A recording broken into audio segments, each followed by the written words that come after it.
મારું નામ રંજનબેન શૈલેષભાઈ મેસળિયા। હું આ બનાવ બન્યો ત્યારે મારા જેઠના ઘેર જયેલી હતી।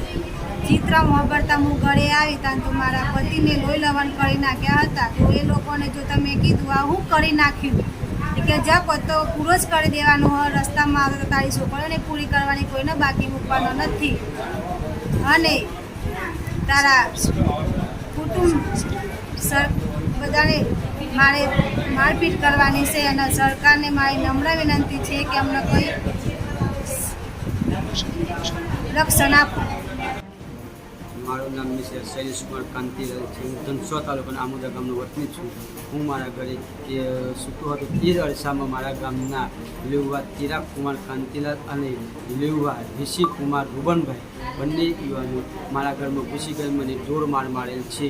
હું ત્યાંથી પૂણા ત્યાંની આજુબાજુ 108 બોલાવી ધનસુરા ખાતે ધનસુરા ખાતે સિવિલમાં હું આવેલ હતો। ત્યાં આગળ મને હાથે વાગ્યું હતું, માથાના પગે વાગેલું હતું। ત્યાં આગળ ટાંકા લઈ મને પૂણા 6:06ની આજુબાજુમાં હું ધનસુરા પોલીસ સ્ટેશનમાં ગયો હતો FIR દર્જ કરવા માટે। ત્યાં આગળ પોલીસ કર્મચારી દ્વારા મને નિષ્ક્રિય રાખી હું લોહી લેવાની અવસ્થામાં હતો, તેમ છતાં મને રાત્રિના 11 વાગ્યા સુધી બેસાડી રાખવામાં આવેલ હતો।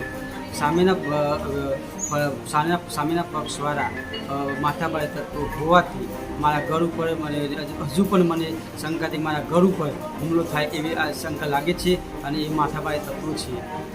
હું રાત્રે 11 વાગ્યા પછી વાત્રક શિબિરમાં આવીને એડમિટ થઈ ગયેલ છું।